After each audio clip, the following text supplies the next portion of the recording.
एक छोटे से गांव में रामू नाम का एक किसान रहता था। रामू गरीब था, लेकिन मेहनती और ईमानदार इंसान था। उसकी झोपड़ी गांव के किनारे खेतों के पास थी। हर सुबह सूरज निकलने से पहले ही वो उठ जाता, हल और बैल लेकर खेत की ओर निकल पड़ता। पसीने से तरबतर होकर दिन भर मिट्टी जोतता, बीज बोता और पौधों की देखभाल करता। उसके चेहरे पर थकान तो होती, लेकिन दिल में उम्मीद हमेशा रहती कि मेरी मेहनत का फल जरूर मिलेगा। रामू का एक बेटा था, सोनू। सोनू की उम्र केवल 10 साल थी। वो गांव के स्कूल में 5वीं कक्षा में पढ़ता था। हर सुबह जब पिता खेत की ओर जाते, सोनू अपने छोटे से बैग को कंधे पर डालकर स्कूल निकल जाता।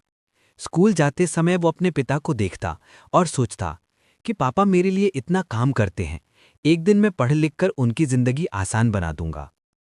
गांव का स्कूल बहुत साधारण था, ना बड़ी इमारत, ना बिजली की सुविधा। फिर भी सोनू मन लगाकर पढ़ता था।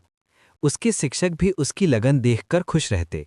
वो हमेशा कहता, गुरुजी, मैं बड़ा होकर इंजीनियर बनूंगा, ताकि हमारे जैसे किसानों के लिए काम आसान हो जाए। एक दिन खेत में बहुत तेज बारिश हो गई।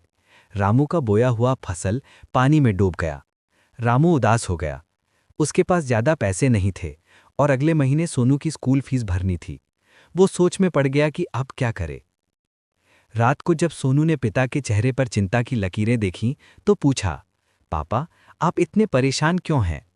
रामू ने मुस्कुराने की कोशिश की। कुछ नहीं बेटा, बस फसल खराब हो गई। सोनू बोला, पापा, अगर इस बार फसल खराब हुई तो कोई बात नहीं, मैं और मेहनत करूंगा। आप मुझे पढ़ने से मत रोकना। ये सुनकर रामू की आंखों में आंसू आ गए। उसने अपने बेटे को सीने से लगा लिया और बोला, नहीं बेटा, तुझे कोई नहीं रोकेगा। तू जरूर पढ़ेगा और अपना सपना पूरा करेगा। अगले दिन रामू ने फिर से हिम्मत जुटाई। उसने कुछ मजदूरी के काम करने शुरू किए।